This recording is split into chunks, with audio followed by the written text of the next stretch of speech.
All right, everybody. I am super excited to have the Master Passive Income Show today. I'm super excited for you to be here. And I am going to be interviewing somebody that's a fantastic investor, fisherman, and a great person in general. Chris Baldwin, thank you so much for being here on the show today. Yeah, no problem. Thank you for having me, Dusty. Now, you and I have known each other for a little while. In fact, we went to the same church and we got to know each other and we just started talking about investing. Our families getting together, having dinner and stuff, started talking about investing. And then you said, I really would like to start investing. You also love fishing as well. So we hit it off really, really quickly and hunting and all that sort of stuff. But what I remember about you is that you were just gung ho and you're saying, I'm going to do it. And what I found, a lot of people, when they get started investing or they want to invest, they don't really put their full effort into it. And you absolutely have done that. You're destroying the ability. Like you're making it so it looks easy. Watching you do this, it looks easy. So let's talk about all this sort of. Okay, so when you and I first met, did you have any properties? Did you have anything? Were you investing at all? Not at all. I had a life mentor that had a couple properties, and he mentioned that earlier in life, maybe a year or two before I met you, so that seed was kind of planted, and it was but when I met you, I just graduated college, was ready for the next phase of my life, and it was just the perfect time to meet you and the stuff you were telling me about this, and then got a hold of your book. And that was the very first investment book I read, and that just got me started on this path. And so you got my book, you started reading, and we were just talking more and more about just investing in general. And what got you over that hurdle to say, you know what, I really am going to do this. I'm going to start investing and buy a first investment property. What got you over that hurdle? Well, I've always been kind of an adventure seeker, kind of a risk taker. Used to skydive and ride bulls and rock climb and do all that stuff. And each phase of the life, I was kind of doing a different hobby. So this kind of came in at the right moment, and it just kind of I transitioned right into it, and it just kind of filled that gap. And so I just taken the risk wasn't really a big thing. It was just getting out and doing it. And the main thing that really kind of encouraged me was I'm a charter captain, and I love doing what I do. I love coming up here. I love taking people fishing. And I just got married, and I just, I told my wife that I was going to keep doing this right till I graduated college, and then I graduated college, and I really didn't want to give up fishing. So this real estate initially was just something to allow me to supplement my income so I could support a family and still do what I loved, So it was more to support the lifestyle that I really was dreaming about and the lifestyle that I'm living now. And if it wasn't for the passive or the rental income coming in every month, I don't think I'd be able to support my family doing what I do. So it's And been so a really great thing. yeah, for everybody listening, what Chris when I first met him, what he would do, he lived in Fresno, but then would drive all the way up to Alaska and fish up there, or be a charter boat captain for a fishing company over there, Barnoff Fishing. And I've actually been there 2 or 3 times now. We try to get up there and fish with Chris because Chris and I are good friends, and we try to go fishing because it's amazing fishing up there. The company that works for is terrific, as well as Chris is a phenomenal fisherman. I mean, you want to say, hey, where do you want? Hey, Chris, where are the fish at? They're right there, and you go and you get the fish. It's phenomenal. So, what was great was he would drive up to Alaska and then fish and then come back. But as we started talking more and more about investing, I was sharing with you that I was investing out of state. Was that interesting to hear that somebody can invest far away? And how did you get to the point where you said, you know what, I actually want to do this, where I'm investing out of state?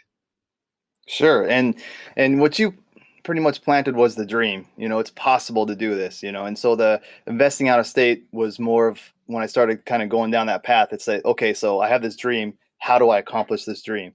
Because we were in Fresno, California, and that's a really tough place to kind of do buy and hold where you're going to cash flow off these properties. Yeah, and so you mentioned out of state, and actually got me in contact with kind of your network that you had, and which was awesome. So I just kind of fell right into the wide path that you've already kind of led there, and ended up buying a place in Ohio, and still own it today, and that kind of got my feet wet there. So, big So question: have you ever been to Ohio?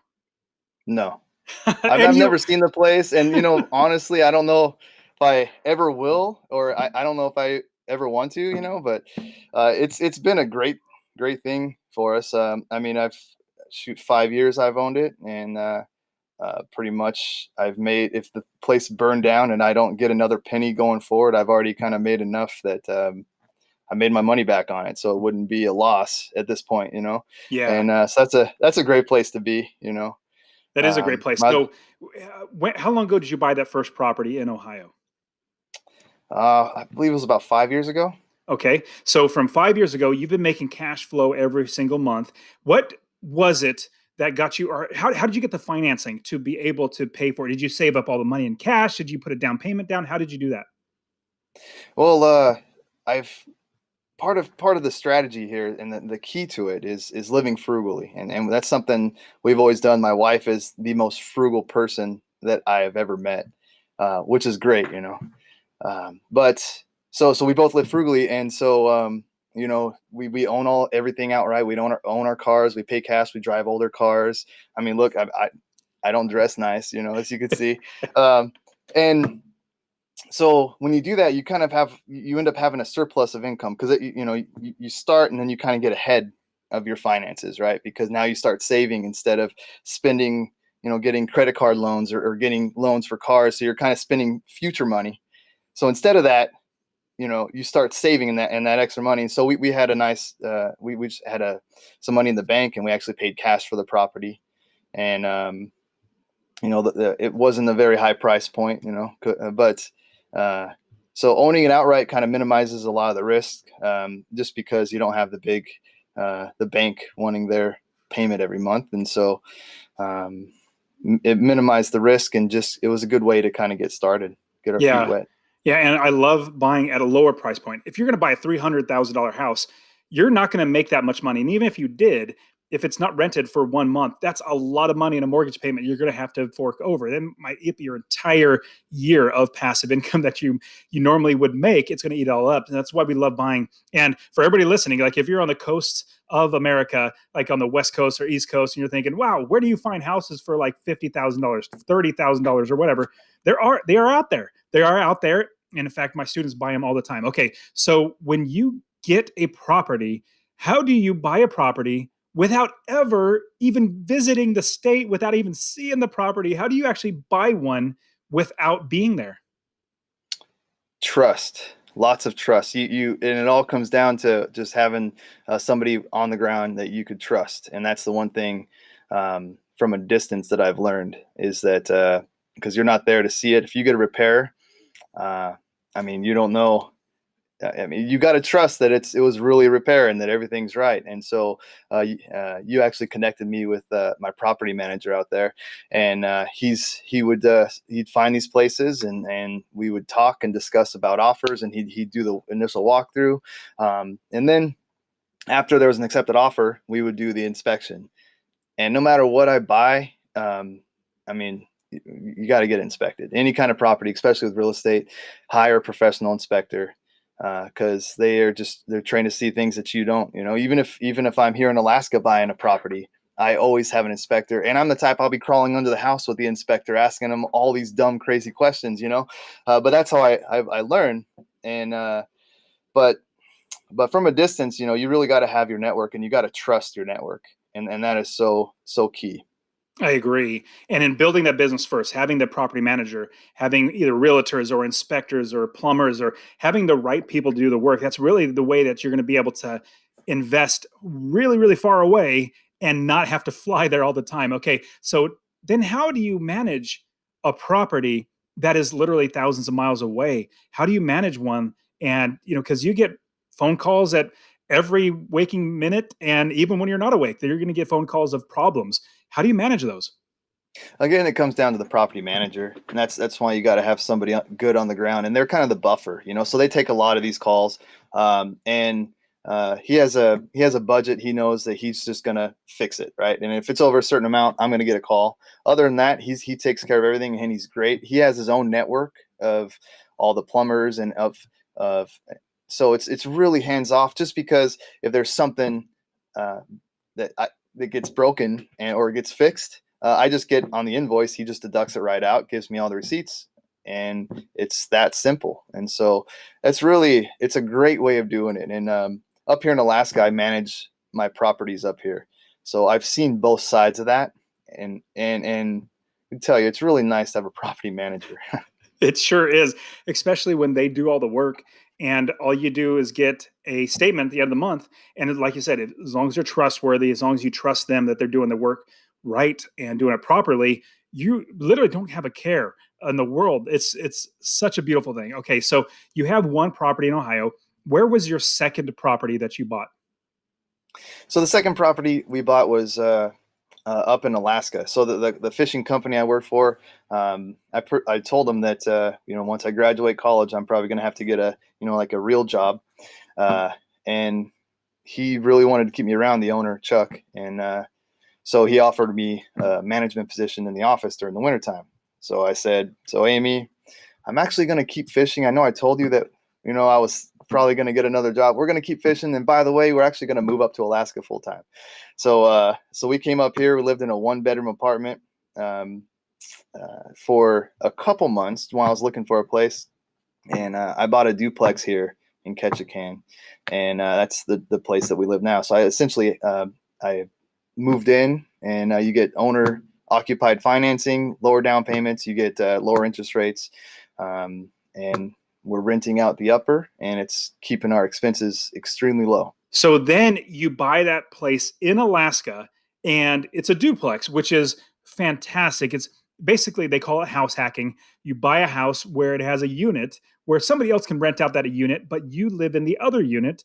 And if there's 3 units total, you have 2 units rented. If there's 4 units total, you have 3 other units rented while you're living in one. And so what's great is, so Chris and I, for everybody watching and on this on YouTube and is also seeing this, Chris and I actually became really good friends. And so I have gone up there a number of times, stayed in his house with he and his amazing wife and kids, and we go fishing. And it's tremendous fun. But if you look at the view outside of his front, like if you're looking at this on YouTube, his view out from his window, that's actually he's looking at right now, you can't see it because he's looking out the window.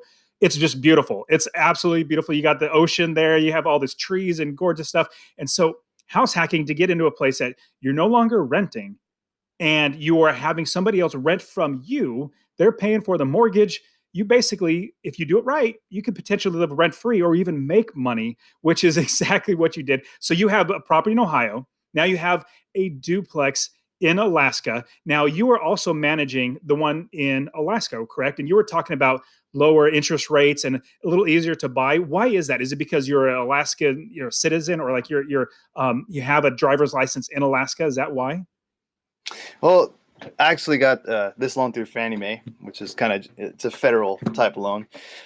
We put the 20% down, but if you're buying it strictly an investment, a lot of these loans require 25% down. So, and 5%, but the interest rates, and that's where the real difference is the interest rates are quite a bit higher. I don't know off the top of my head how much higher, but when you're factoring your cash flow, if you look at the interest rate, that's pretty much just your net income. I mean that's it comes right off the bottom line. So lower interest rate just means you're going to profit more every month off it, and so it was a great strategy for us here. That's great. So and go ahead. And we do have some expenses. I think it cost us a 1,600 square foot apartment. We'd be paying, if we paid rent, it'd be 1,600, and it's costing us about $400 a month to live here. Okay. And there are other things like in Alaska, which not every place is going to have something like you need to paint, constantly be painting the outside because of all the weather. Yep. Things like that come up, but we just account for those in the expenses. And we just make sure we itemize out expenses beforehand before we buy the property so we know what's going to happen. Now, you're currently living in one unit and you're renting out the other one. And then now, so total, if you did move out and did it again, you have 3 units basically. Now you continue to buy and get more properties. So what was your next property after that? Next property was a fourplex here in town. And yeah, that's a property we just closed on last year. So we've owned it for a year. And yeah, it was fully occupied when when we got it, and we actually have the same tenants that we've had. And I mean, it's been really good to us. When we first bought it, the return was a little bit low, but the rents were a little bit low as well. So there was the potential was to up the rents, and that would make it a really good deal. Another thing that we really do that we've done well with our duplex is change the utilities out. So here in Alaska, there's oil heat, and so we got this duplex, and it had a single tank for oil. So that means everything else is subdivided, but if you have a duplex, you have one oil tank, your owner's paying all the oil because you can't split it. So we got a home energy rebate. We put some heat pumps in, and so that in turn tied the heat to the electric, which pretty much split it out. So without increasing rent, we increased our monthly cash flow by $200 a month. And Just so by then you take decreasing expenses. Yeah. so then you take the 10 grand, and then you do the math on whatever, $200 a month, 2,400. So that's the return on investment. I'm sorry, it was about 20. So yeah, the return on investment was over 20% just on that one move. So and that's better than you could. I mean, if you're buying a house, you're getting 20% cash on cash return. I mean, you're doing that. That's out of this world good. So sometimes. And so this fourplex, there's a $600 a month utility bill that we pay every month, and we factor that in. And so for me, when I see that, and same thing, they have a single oil tank, I just see a huge opportunity. And so we put heat pumps in. We could make another $400 off that. Now that's it goes from we get the rents up to where they should be. We do that. It goes from a good investment to just a great investment. And the whole time you're doing this, you're also when you start getting to the multifamilies, there's a bit of a cap rate. It's not as much as commercial, because but if you up the rents, you're just going to up the value of the property. And when you go to sell it, the potential buyers are going to be factoring their numbers, and they're going to see that the higher rent and the lower expenses, and it's just going to get you a higher price for the property. Man. So now you have a fourplex, a duplex, and a single family home. What is your Yep. next? Do you have anything else, or do you have another Yeah. opportunity coming up? So when I married my wife, she had a house in Fresno. And so we moved out, and we rented that out to her grandma for 5 years. And it was it was a bit of a mistake, just because it was. I mean, no, don't No, I get me get it. wrong. Her I get it. grandma was awesome. No, not a problem with the tenants. It's just if you live in a place 2 of 5 years, you're exempt from taxes when you sell it. So now we're looking at selling the place, and now we're looking at a big tax bill, which is pretty much all the profit we made off of the last 5 years is going to get eaten up by taxes. So we have options like 1031 exchange. But if we would have sold, we would have avoided a lot of hassle because we lived in it. And, but you asked what's next. So what we're doing is, I mean, we're on a good path. I'm doing what I love, and I turned down a big paying job to do this, like paid literally twice as much. I turned it down because I just love fishing so much. And so for me, there's a lot more important things than money. And living up here in this lifestyle is absolutely more important. So we're on a good path. But one of the things that I'm struggling with is it's just taken a long time to save up. I mean, the properties up here, you can't, you could buy a tear down for 250, and you're not gonna cash flow off it. So the price points on these property duplexes here are in the mid 400s for something good. So 20% of that is, it takes a while to save that up. And of $80,000. course there's the snowball effect, so we saved up a lot quicker for that fourplex because we had the duplex, and the next property we're going to save up a lot quicker too. And that accelerates it pretty quick, and that's a good plan. But we're also looking at other things to, kind of speed up the amount of income that we're able to make. And so one of the things I'm at the point now where I'm able to take the winters completely off. And so that's a great thing, which is also freeing me up to do other stuff. Went marlin fishing in Maui and lived out there for 6 months. And last year we went to Idaho and road tripped all around America. And again, it's that lifestyle that is so important to me. But what we're looking now is I'm looking at possibly building spec homes here in Alaska. Again, I've never.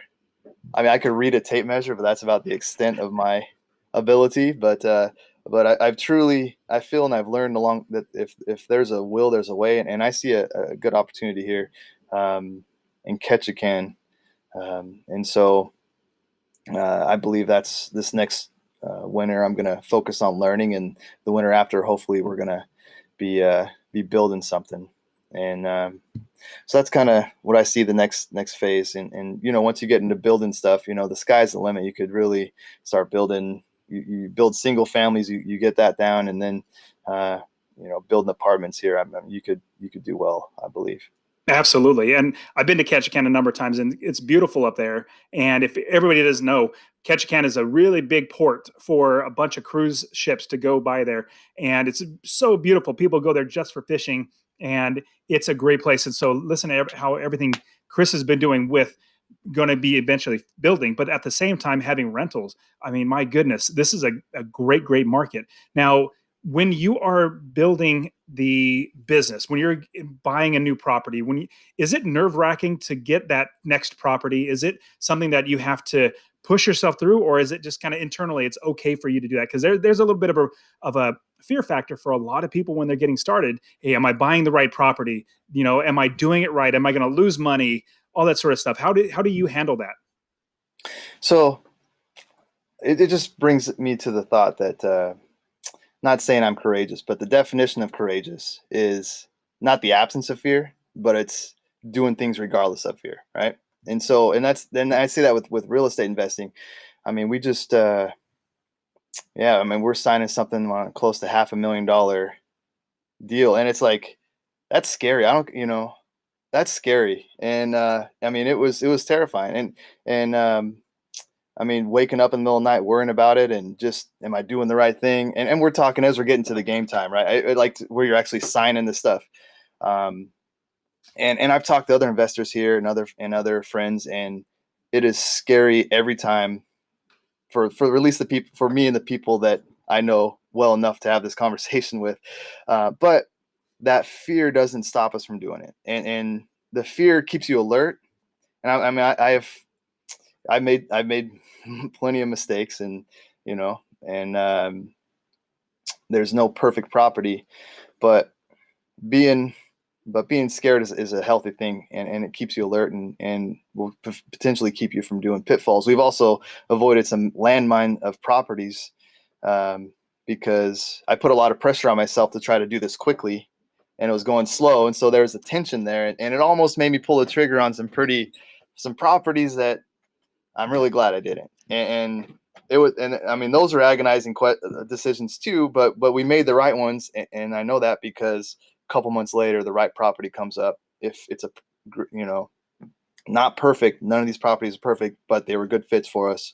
The numbers looked really well, and we moved. And I mean, I'll tell you in 20 years how well it works, but I think we're on a pretty good path. Yeah, you're definitely on a good path. I know out of the 30 plus properties that I have, I'd say maybe one or two are perfect. Like outside of that, they're literally either singles or doubles. Like as long as we're getting passive income, as long as we're not losing money on the property, and we're making money to provide for our families, we're going to do really, really well. This duplex, it has a steep driveway, like a dang steep driveway, and steep roads and stuff. They're pretty common here in Alaska, in Ketchikan especially. We're on a rock that just goes straight down into the ocean, so steep roads are common. But here I am from California, and I come and look at this place, and we bought this sight unseen from my wife. I just bought the place; she hasn't even seen it, and I'm like signing the papers on it, So that, talk about courage, but yeah, that steep driveway is something I just completely overlooked, and we've actually had some problems with tenants because sliding sideways down because then the snow comes and the ice, and and then like one time we took my little girl sledding, which was awesome. We went down the hill sledding, but then my tenants in their minivan tried to drive up our sled marks, and it was not a good outcome. It went so yeah, and they so that was not good. But again, like you said, it was just you make mistakes, you learn, and you move on. And so we now have a guy that plows the driveway every year, and it's depending on how much snow we get, because people think Alaska, they think it's crazy, cold, but it'll snow for 3-4 days and then the rain will wash it away. So we, average temperature in July or in January is like 45 degrees. So snow comes and goes. But it costs us about, I don't know, 500 to 1,000 a year.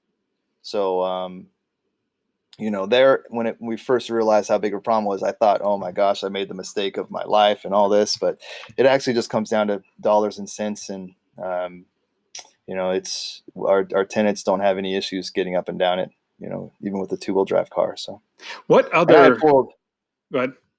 I had 4-wheel drive. So for me, a steep, snowy driveway is actually something cool. It's a lot of fun. So what other lessons have you learned? Can you think of anything from like having a property manager and making sure that they're working well in another state? Any other lessons that you've learned that you can share with us? Oh yeah. I mean, I've learned, shoot. Yeah, I've learned a whole lot. I mean, the driveway, we bought, here's a good lesson. So we came up here, and, Chuck, the owner of this company I work for, he is a brilliant businessman, and he's been just a wonderful, wonderful mentor of mine. I've learned so much from him, and he's an old float plane guy. So he's owned float plane businesses, and he's built them up and sold them. So one day we were going to buy this house, and it was a duplex, and it needed a lot of work. And, we're just like, I kind of feel like we're getting over our head, but that's kind of how I do things. I just dive right in, And so I was like, all right. And we're down to the final, we had accepted offer, we had inspection, we had everything. We were down at the final, okay, move forward. As soon as we sign this, I mean, we're buying, the loans going through, everything. We had the loan set up, everything was ready. And we had an hour before, we were meet to sign all this. So we had an hour to decide whether we're going to buy this place. We go back over the place, and my wife just says, I don't want to buy it, And so here I am going, well, and again, I put a lot of pressure on myself, and that's maybe another thing is, pressure is good, but it could also be bad if it leads you to doing rash decisions that you wouldn't normally make. But I was just going to go through with it. She said no. And so we pushed the meeting back and said we need another day. And that was a really stressful time. And I had a meeting with Chuck the next morning, and I lay it all out, telling him about all this. And he says, oh, he goes, that's easy. He goes, in float plane, in the pilot world, if there's 2 pilots, the rule needs to be 2 yeses to go and 1 no to stay. So if the weather's marginal, if they're trying to decide, both pilots have to agree to fly, but either one of them could cancel the whole trip. And that way you're relying on the intellect of 2. If one person had the authority to override the next, you're just relying on the intellect of 1. When he told me that, it was just like a huge weight lifted off my shoulders, and I trusted my wife, and I called, and there's all this buildup too. Everyone's waiting for your answer, and it's a big number, big decision, and just to call, and it was a big decision, but it was a huge weight lifted, and about 2-3 months later, this place came up, and this place was just hands down in every single way, aside from the steep driveway, it was a much better deal. And so it was in the end just a great decision, and I learned a really valuable lesson there. That is a huge lesson. I know that anytime, literally just about any single time that I've went against what my wife has said, like, I don't think we should do this. This is not the right decision. And I've gone against it. It's usually come back to bite me. And so that's why God's blessed me with my amazing wife, is to help me to make wise decisions. And so now, from now on, actually, it was a while ago I learned this, because after time and time again, being, I should have listened, or I should have listened then, or I should have listened then. I realize it's so much better to have two brains working it out, because I have blinders. Even as I might think I'm like great at finding properties or whatever it might be, whatever decision it might be, I might be think I might be great at it. But my wife has a different perspective, and I might have, I don't say might, I do have blinders on that kind of cloud my judgment. Having somebody from the outside or somebody else that has a different intellect, that, like you were saying, two minds coming together have a much better, clear understanding. And so I think it also, that's even like a marriage thing in general. Like if you're married, if your spouse says, no, I don't think so, you should probably rethink it. Like, just my strong opinion. I'm pretty decisive person. And when my wife, if I make a decision and my wife says, well, we probably shouldn't, or this is my reason on why we shouldn't do it, I literally force myself to take a step back and say, okay, let me listen to my wife. She's much smarter than me, so let me listen to that. Absolutely, yeah, and I'm a big picture guy. Like you said, I'm good at the overall plan, and I could tell you where we're heading in the next 10 years, and just how this property is going to fit into this plan, and all the big stuff, the numbers, the rent, what are we going to do, all that stuff. But my wife is really good at the details, and the converse of that is me being focused on the big picture that I glaze over so many of the details. And on that specific property, my wife was going, hey, these details are a lot bigger of a deal than you think, and these details, I think, are going to make this a tough opportunity for us. And she was absolutely right. And so another guy bought it, and I go, and all those details are still there. Yet he hasn't fixed any of them. So and it was just a lot bigger project than we were thinking. I remember talking to you about that project, and you were giving me all the big, like, we could do this, we could do this, and my brain, I'm kind of like, well, yeah, you probably could. But then hearing how Amy, her perspective, and my wife's saying much more detail oriented. I'm definitely not, and so she helps with that perspective. So you are a very driven person, just like me. I'm very, very driven. I can keep pushing. In fact, I remember a number of conversations you and I have had. Oh man, it's just taking forever to find that house. It's just, I want to get another one. I'm The just sitting money's on in the this. bank, burning a hole in my pocket. It's a good problem to have. But as you're patient, and as you are looking, you're constantly looking for more properties, a deal will eventually come. It's just being patient and not jumping on bad properties. That's the thing. We never buy bad properties. We never buy lemons that are actually going to be losing us money. We want to find properties that are going to be good investments. And I'll give you an example. So I have students that would say, hey, this one investor is selling like 10 properties all in a bundle. Like, you buy all 10 at once. There's a certain price. He discounted all that sort of stuff. I always tell them, it doesn't matter how many they're trying to sell. That's what they'd like. But you analyze each property as if it's by itself. If there's a lemon in there, even if it's 100 properties and you have one lemon, don't do it. We do not buy any lemons or any bad properties. We just don't do that. And so you're really blessed now that after listening to your wife, your helper saying, hey, we shouldn't do this. Now you have this fourplex that is actually making you money. That's awesome. So any insights into managing your own properties? Because I love talking about having other people manage the properties. What other insights have you seen after managing your own properties? Well, there's a lot to it. It's a lot of work. I mean, just you have a vacancy here in Ketchikan. There's been a shortage of housing pretty much from the beginning of the town. So when you have a vacancy posted, you just get flooded with applicants and people wanting to, and a lot of them are just the vast majority of 9 out of 10 don't qualify. And so just fielding those calls alone is it's just a lot. It's just all day kind of thing, setting up meetings and doing it. So property managers work, and if they have a great system, I mean, that's kind of what you're paying for, and because we have we have a property manager managing our property in Fresno, and it's a much larger company, but they have systems that work well, and doing it all on your own, I really, it's hard, but also the up here, with the fourplex, the amount of rent that we're bringing in, 10% of that gross, it's a lot of money. you know? So I'm going to spend a lot more time to do that because of the amount of money relative to how many units we have to manage, you know? And you have the But, time too. You have the time and the and I have the ability. time. Yeah, there's a correlation between time and money. You know, do I source something out? I mean, and there's there's a huge thing once you scale up, especially that your time is valuable, right? So if you're wasting your time doing other things when you could more effectively spend that time, like me fishing, I make X amount of money. If I have to take a day off to do something where I could pay somebody, um, there's going to be a point where it's not worth it for me to take the day off. It's going to be a point where it is. You know, there's some footings here, and we got quoted a couple bids just to replace some concrete footings around $800. I took I didn't even take a day off. I had a day off. It took me 4 hours and $100 of material. I got it done. So I'm like, shoot, how much? Do the math. $700 for 4 hours of work.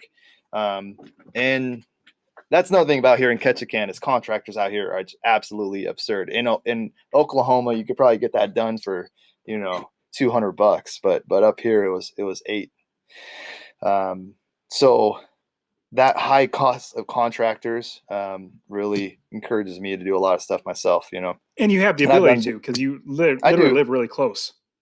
Yeah, I live close. I live 10 minutes away from the property. I've done dishwashers and the garbage disposals and uh, concrete stuff and just yeah and especially with this COVID thing, have a lot more time than money on my hands. So it's just I've been doing it myself, and I see the value now when I'm young and able and I have the time and the resources to do it. It's a great thing just because I'm also learning to do it, and um, I talk about wanting to build a house, and so I volunteered or I to help someone build a house. I've 4 months of my life just because the knowledge I will learn is absolutely priceless, you know. And something And I I'll be in definitely the want to touch on because I sure. firmly believe that if you can learn by working for somebody else, because usually we are all taught you work to make money. But how much better is it to work to learn something that you can then make even more money from? So what you're saying is somebody who's already a builder, who's already done it before, has Yep. experience He's that will literally show you how to do it. You're not going to mhm. like if you go to college, you pay somebody to show you how to do X, Y, or Z, whatever it might be. No, you're not actually going to have to pay. You're going to learn and you're going to be working for them, but at the same time, all the invaluable information you're going to get from learning from him. Is that correct? Absolutely, and he's close to retiring. This is going to be the last house that he does, and so I offered. I said, "Hey, I'd like to work for you when you build this house," because we went to lunch and he's starting a house in November, and I said, "Hey, I'd like to work for you." And he's like, because I told him I'm just dumb labor, right? I don't have any skills. So but I told him, I said, that I'm not concerned about money just because the skills that I would learn is worth uh, way more than anything you could pay me on a paycheck. And so that kind of, and so there's a good chance I'm going to be helping them there. And what that does is that, when it comes time, if I feel if you're going to build spec homes, you gotta have your contractor's license, run a crew and all that stuff. And you could hire talented people that could build a house. But if you don't know what you're doing to put all the pieces together, I mean, that's just you don't have to know every little detail, but what I'm looking for is the big picture, you know. And I mean, I took a guy. I've been taking a group fishing, the last several days, and the guy has absolutely just made a fortune in real estate building spec houses. I mean, he said he built 135 a year, and he says that he could drive down the street at 30 miles an hour and tell if a house is plumb or not.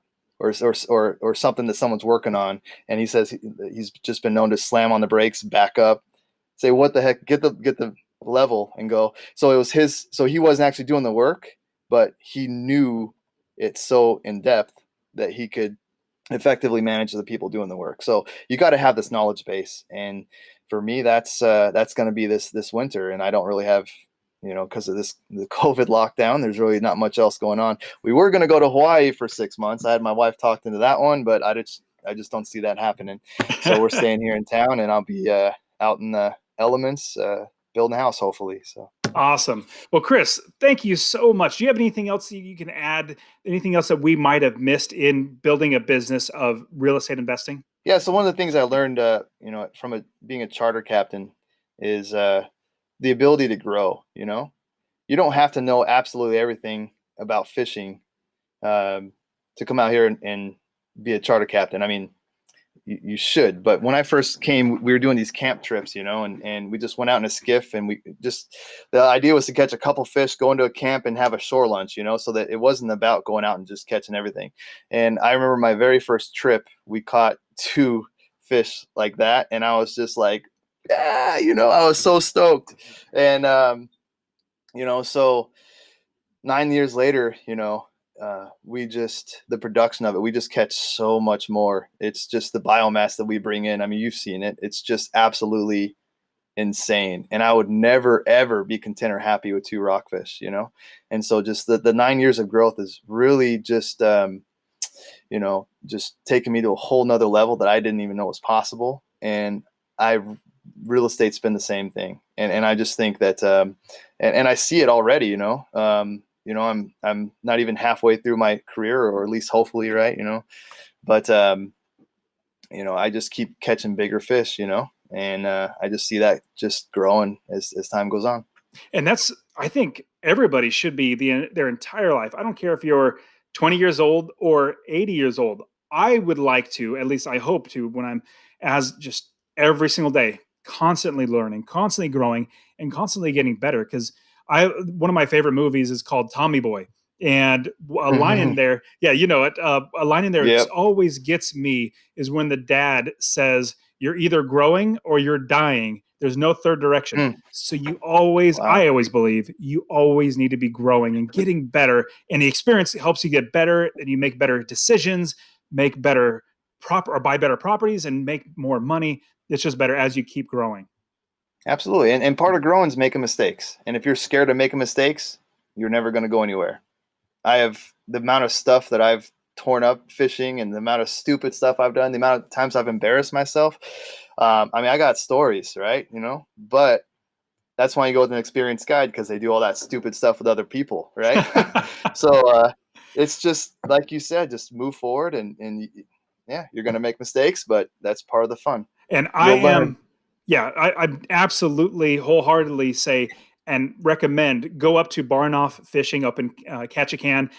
If you can, get with Chris, like specifically ask for Chris Sure. Baldwin and fish with Chris. He literally knows so many spots to put you on getting halibut or getting salmon or getting lingcod or whatever it might be. You're like, hey, Chris would ask us, "What do you guys want to catch now?" Like, okay, let's go get lingcod. Okay, I got a spot. Boom, we get a lingcod like in 2 seconds. So everybody, Yeah. if you go up to Alaska, if you love fishing at all, you must go to Ketchikan. Barnoff Fishing was great. They definitely take care of me when I'm up there, and it's always fun being with Chris. But he has so many good stories You know, too that he tells us. and yeah, the fishing up there is not always like that, but Well, just the he's trying to manage expectations. He's trying to make sure you you. gotta expectations are some of the most important things in life, right? That just manages your outcome, is what you expect going into anything.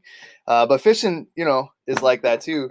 But yeah, the amount of biomass here in this ocean is just unreal. And going out and just to these wild places, and dropping down to this place, and you could just feel that this place is alive with life. It's just so amazing.